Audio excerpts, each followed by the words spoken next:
All right, hello and welcome into another edition of 8Sports, the Nightcap here on WRSCNow.com, on YouTube and our Facebook page. Thanks so much for tuning in this week. If you've not tuned into an episode before, this is your first time that Nightcap's coming across your screens.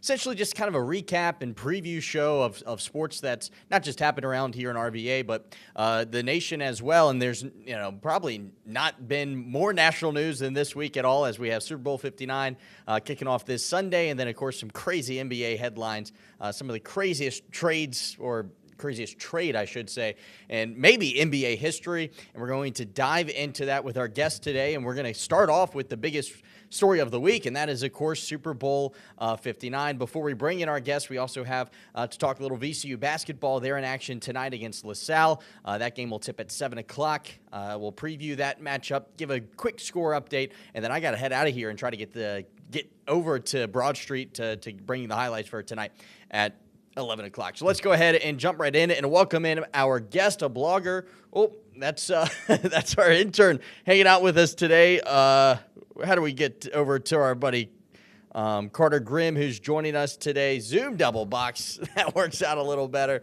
Dangerous seat over there for an intern. But nonetheless, we welcome in Carter Grimm, a blogger for Fansided, joining us today to talk a little Super Bowl Sunday. Carter, thanks so much for taking the time to stop by. What an honor. Thank you, Nolan. Yeah. Of course, me and Carter go way back a little bit. My roommate in college, actually, we both bonded over our love for sports and finding different ways to talk sports. And no bigger sports story this week than, of course, Super Bowl Sunday. One of the closest lines in Super Bowl history, just 1.5 points in favor of the Chiefs this year. It's their first time that they're favorites over this 3-year run. Obviously, they're going for the three-peat. They've been the underdog the past 2 matchups. This time, they're the favorite. Yeah, Nolan, going into conference championship weekend, I think America wanted, I know much of the 8 News faithful, I'm sure, wanted, or hoped for at least, that Commanders-Bills matchup. But in the end, greatness has prevailed, and it's a pattern we've seen over the last several years. The 2 best teams came to the top, arguably the 2 best teams throughout the entire season. Once again, we have a rematch from 2 years ago in 2023, which was an all-time Super Bowl, by the way. Chiefs and Eagles, as you mentioned, 1.5 points according to DraftKings the last time I checked, and I'm expecting a classic, Nolan. I'm expecting some offense, a tush push or two, I'm sure, or the brotherly shove, I should say, as they have coined that now. I think we're in for a really good game. Yeah, Chiefs obviously looking for the three-peat. Never been done in Super Bowl history. Tom Brady and the Pats were probably the closest to try to do it. They were close in there. They had a loss in between that would have let them three-peat at one point. The biggest names in the sports, right? Patrick Mahomes, Saquon Barkley, Travis Kelce. I mean, these are the names that the entire country recognizes. So in terms of the NFL, I'm sure they're excited about the matchup. 2 great football fan cities in terms of Kansas City and Philadelphia, and they're meeting in New Orleans, who now has the tie for most hosts of the Super Bowl. Their 11th time hosting the Super Bowl. Miami ties them with 11 at Hard Rock, down there in Miami as well. So an exciting matchup. I know we kind of talked about maybe talking with you last week about the conference championships. I think we want to start there. If we want to preview this Super Bowl, we kind of want to start with those 2 games probably a little bit as we kind of get towards, breaking it down position by position. But, I mean, what a great championship Sunday, right? Absolutely. We were a little worried about what the conference championship games, or really the playoffs, were going to look like after we had the wild card round. There weren't really any good games. And then, but Championship Sunday brought us some great games. Bills-Chiefs certainly delivered. Bills-Chiefs part 4, I should say. Poor Josh Allen, 0-4, just can't quite get over the hump, at least in terms of the playoffs and that head-to-head matchup with Mahomes and the Chiefs. That first game certainly delivered. Again, I know much of the 8 News faithful, I'm sure we're wishing that had gone a different way, but I think, as we both know, Nolan, that final score was not 100% indicative of that game. A couple bounces, if they would have gone differently for Washington. 3 fumbles, you just can't win with 3 fumbles in a game of that size. But the game was closer. Towards the end in the fourth quarter, sure, the Eagles ran away with it. But overall, we got 2 good matchups. But as I started, I do think that the 2 best teams won. They proved it throughout the entire year. And we did get 2 matchups. And again, that's partly why I'm pretty confident we're going to have an awesome matchup here on Super Bowl Sunday. Yeah, I think I'm going to put you on the spot to start off with. Where are you leaning? What are you thinking the ball falls on Sunday night? Well, the ball falls to the Chiefs more often than it doesn't it, Nolan? So I'm not going to go out on a limb and make a bold prediction. I've seen this story. We've seen this story time and time again over the last several years. I'm predicting not a score prediction unless you really want to get that out of me, but I'll just predict simply the first three-peat, as you mentioned, in NFL history, which, by the way, is incredibly hard to believe. If you think about all of the dynasties that we Oh, have had absolutely. over the history of the NFL and the Super Bowl era, starting with the Packers in the 50s and 60s, on to Terry Bradshaw and the Steelers for those great years, on to, of course, Montana and Young and Jerry Rice out in San Francisco. Not can't forget about those great Cowboy teams, and then as recently as Tom Brady and the Patriots, as you mentioned, the fact that no team has ever three-peated is honestly really hard to believe. And I think that I've heard a lot of people not being very happy about this matchup, Nolan. I mentioned America wanted the Bills and Commanders, and that might be true, but I think that we all need to take a step back and appreciate what we're witnessing right now with Mahomes and the Chiefs. And that's simply greatness. It's tough to realize in the moment, but that's what we're seeing. And I'll wrap up my answer with repeat. It's inevitable. Chiefs take it home on Sunday down in New Orleans. Yeah, I think I agree with you that it is the two best teams, but a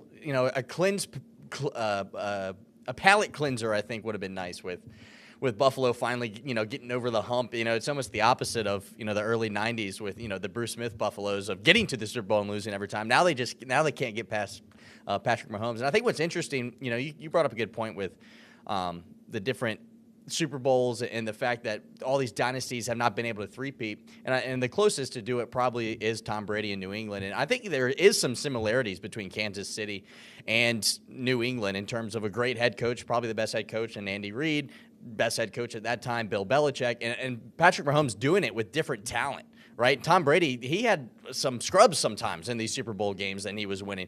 That first year was Patrick Mahomes and Tyreek Hill, but Tyreek Hill hasn't been in Kansas City for a couple of years now. It's been rookies. Xavier Worthy is his best receiver this year after all the injuries they've had. So I think it's a testament, kind of, to talk about just the fact that Patrick Mahomes just finds a way to get it done, much like Tom Brady found a way to get it done. I mean, the year he had Randy Moss, they didn't even go to the Super Bowl. So it's like the comparisons of not having much talent around both of them and being able to succeed, I think, speaks volumes.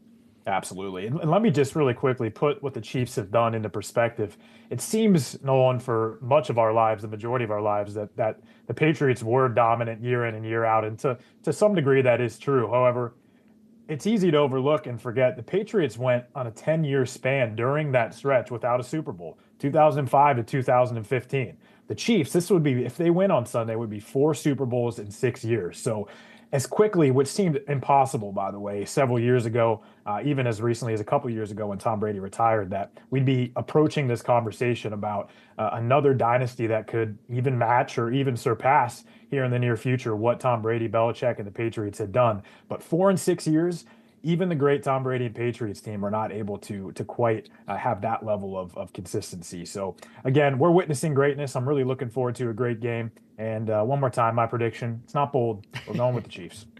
Before we change gears and talk Eagles a little bit, I think I would be remiss not to bring up, the national conversation around the refs, right? Or, have they been gifted all these games? And I think from what you've been saying, I can predict what you're going to say. But I think it's worth mentioning that there were a couple of games and a couple of calls that kind of went their way.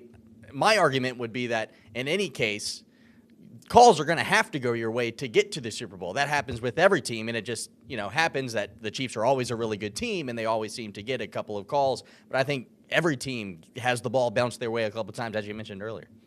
I would agree. And Nolan, as I heard Ohio State head coach Ryan Day talk about in wake of their national championship, he implored upon his team, we can't let this title run come down to one play. We can't let this title run come down to the hands of the ref to make a big decision. So that to take the argument of the Chiefs or defend them a little bit, sure, they've definitely had some bounces go their way. They definitely had some critical calls go their way that were questionable, notably that 4th down sneak from Josh Allen in the championship game that could have gone either way.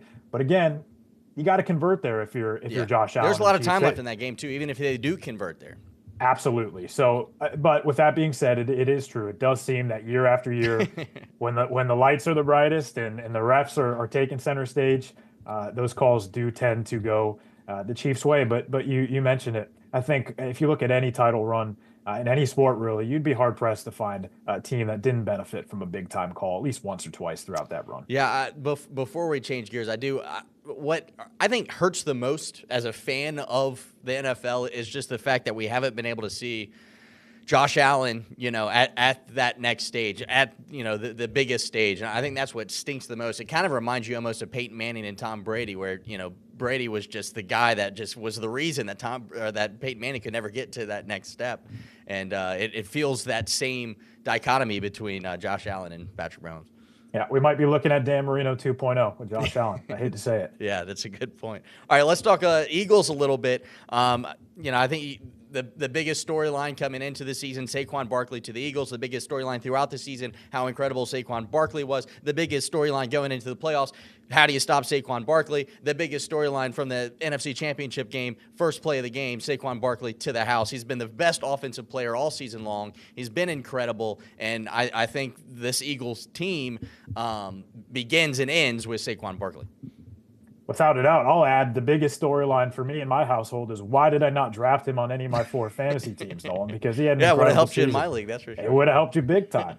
Like you said, 2,000 plus yards, exceeded all expectations. The expectations themselves were very high to begin with a player of his caliber.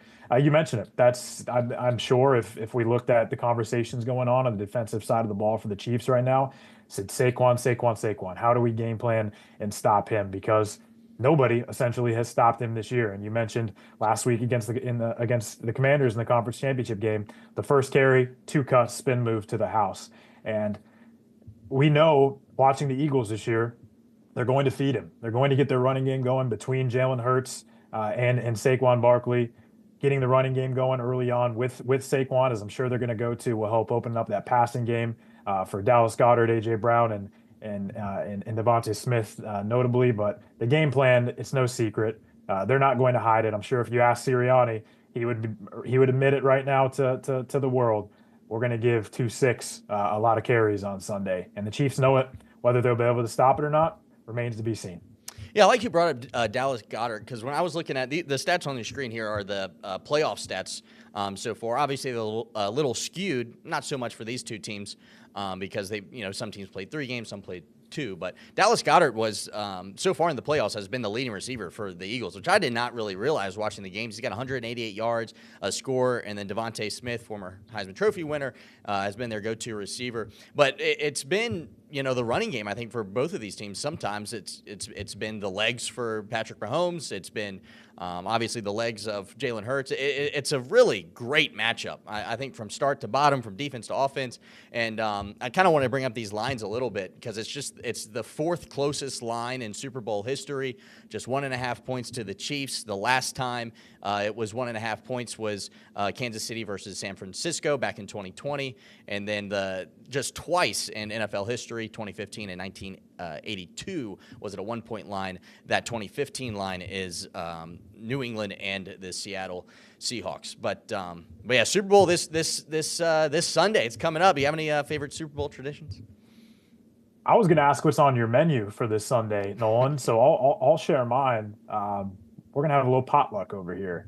I haven't checked the forecast 100%, but I know for a fact the forecast is calling for buffalo chicken dip in buckets. But food, synonymous with football, certainly synonymous with the Super Bowl. I know my wife is looking forward to working hard in the kitchen along with me to get things prepped for that day. So for me, it's always food, Nolan, food, friends, and football, of course, watching a good game. What about yourself? Yeah, I got to go.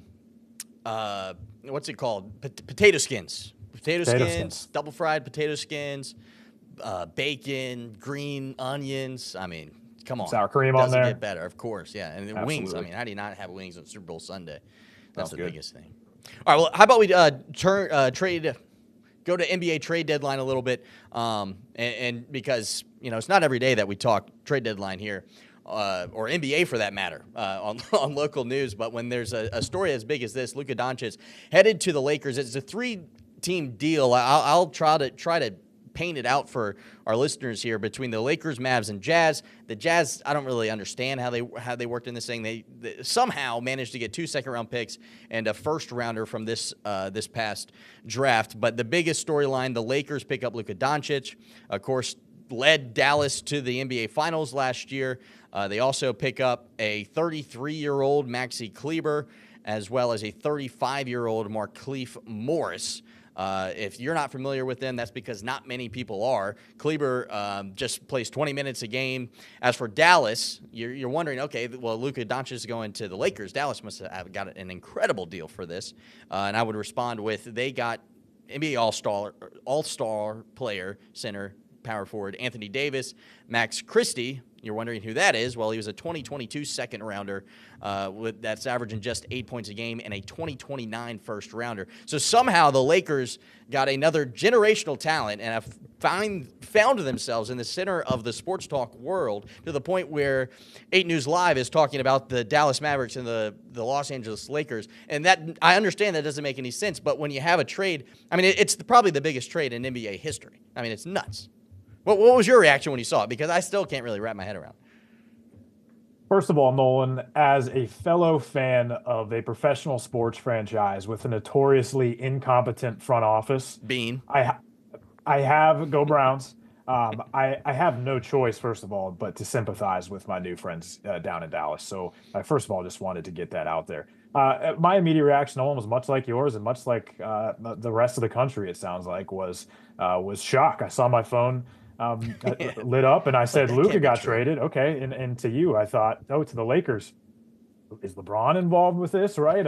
Certainly Anthony Davis, I would imagine. Probably a bunch of first-round picks, whatever it was. And as you mentioned, the haul in return for the Mavericks is underwhelming, I would say, at best. Yeah. So it's big news. Look, to be fair, Anthony Davis is a superstar in his own right. Has been since the moment him and his unibrow committed to Coach Cal in the Kentucky Wildcats and went on that championship run. But he's an aging superstar at that, right? 31, 32 years old, I believe. Luka Doncic, much younger than that, the current face of the NBA, or at least in that new era face of the NBA. Absolutely. Amongst a couple other players. On top of that, solidified all-star for years to come. Also, arguably, probably, almost certainly, actually, the second most popular player in the history of the Mavs franchise. Shout out Dirk Nowitzki. So there's a lot of question marks here. And like you said, the winner in this all, once again, the LA Lakers.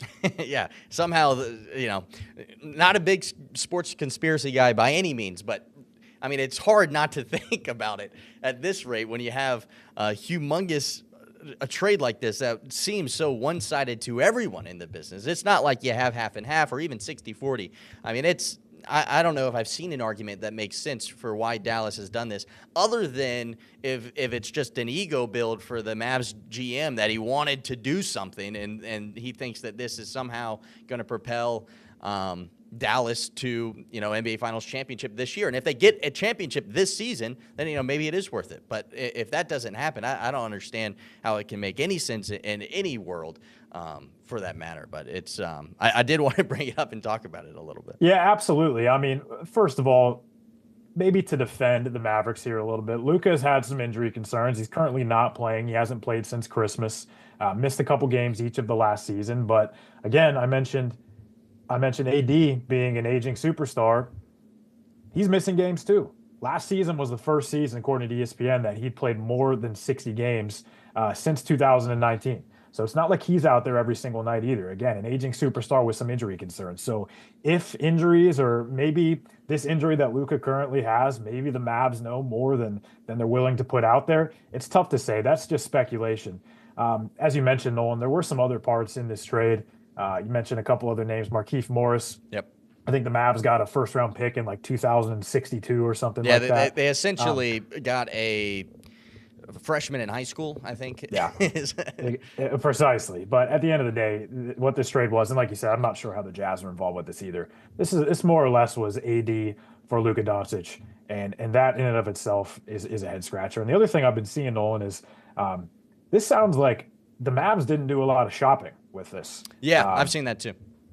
You feel like they have the ability, if they really wanted to ship Luka Doncic. Yeah, I mean, probably the biggest, one of the biggest, I mean, at least top 5 in any argument.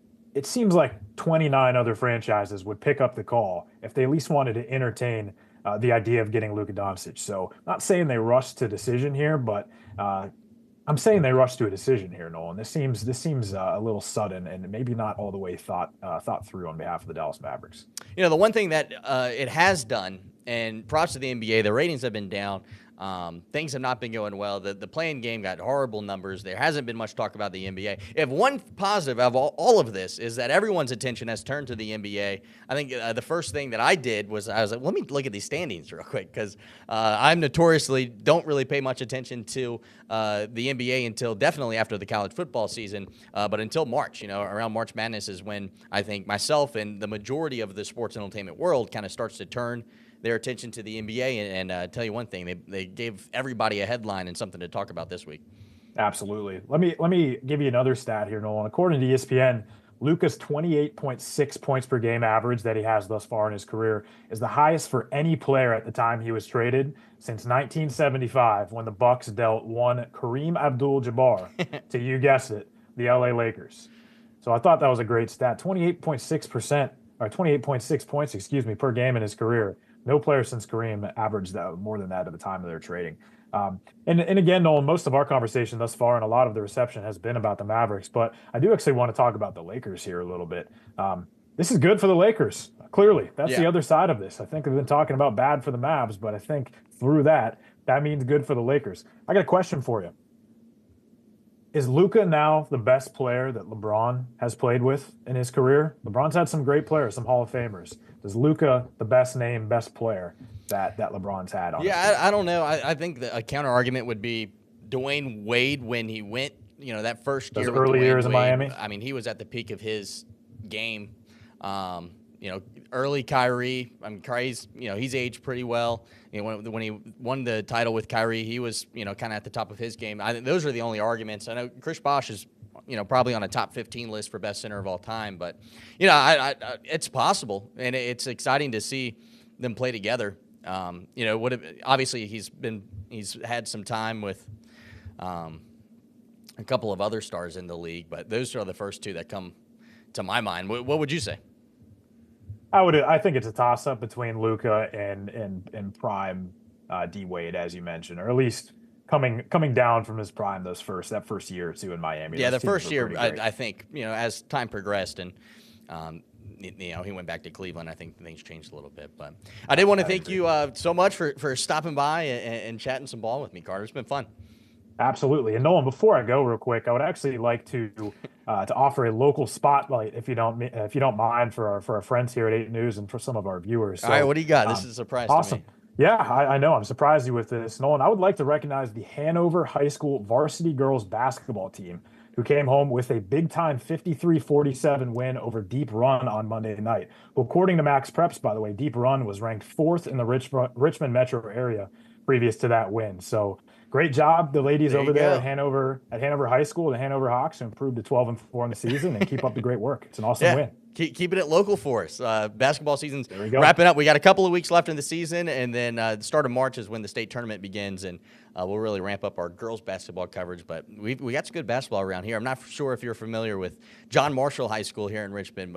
They're the 11th ranked team in the country. Got a big win this past week over Woodside, a team from Newport News who is undefeated this year. So, we cover it all here, Carter. So appreciate you stopping by and chatting it up with me. Fantastic. Thanks for having me, Nolan. All right. Thanks, Carter. Let's turn our attention now a little bit to some VCU basketball, because they are in action as we speak. Just moments ago, their game tipped, actually, as they take on LaSalle tonight. Their last game, they were taking on Richmond. 90-49 was the final in that one. A 41-point win. That was the biggest win in series history for the VCU Rams. Mac Chulga led the way with 20 points. Joe Bamasil added 10 points in that matchup as well. And Richmond just really couldn't do anything. 15 turnovers.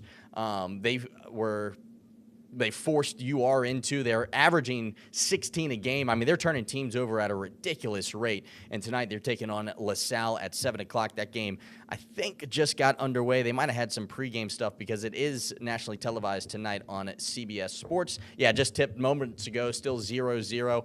If you're not familiar with LaSalle, they've kind of been a bottom dweller of the A-10 for quite some time now. But they're actually positive this year. They're 12-10. It's the first time since 2017 that they're above 500 in February. And Richmond, on the other hand, on the outside looking in as it stands when it comes to the bracketology, Joe Lenardi has them as the next four out. Their matchup tonight's a quad 4 game, so it's not going to affect much. But if you can see my cursor here, they're sitting here on the same line as Indiana, Iowa, and Northwestern. You see all these Power 5 schools around them, and I think that's kind of part of why this talk about expanding the tournament is so popular in the A-10, because for the past couple of years, all of the bubble teams have just gone to these Power 5 schools. And VCU having an incredible season, 17-5, but despite that, they sit on that line as next four out. The problem for VCU probably is the fact that they only have played one quad 1 game, and they've lost it. That was on the road at New Mexico, actually a neutral site game. Lost that game by 7. And, of course, they have a quad 4 loss, which at the time they thought was going to be a quad 1 game. It turns out Seton Hall has had a horrendous season, and that was their lone quad 4 loss. You see that at the bottom of the screen. 10-4 versus quad 4 games. Their matchup tonight's a quad 4 matchup, and then they got a really big game coming up this weekend as they take on Dayton in what will be a quad 1 game. They have a chance to get a quad 1 win. It's to be their lone chance of the year as they go on the road at Dayton this Friday at 7 o'clock. That's going to be a huge game, but you got to keep your eye on what's right in front of you, and that is LaSalle. And speaking of, I got to get out of here. I got to make it over to the Siegel Center to bring you highlights tonight at 11 o'clock. But a big thanks to Carter Grimm for stopping by and chatting some Super Bowl Sunday with us, some NBA trade deadline talk.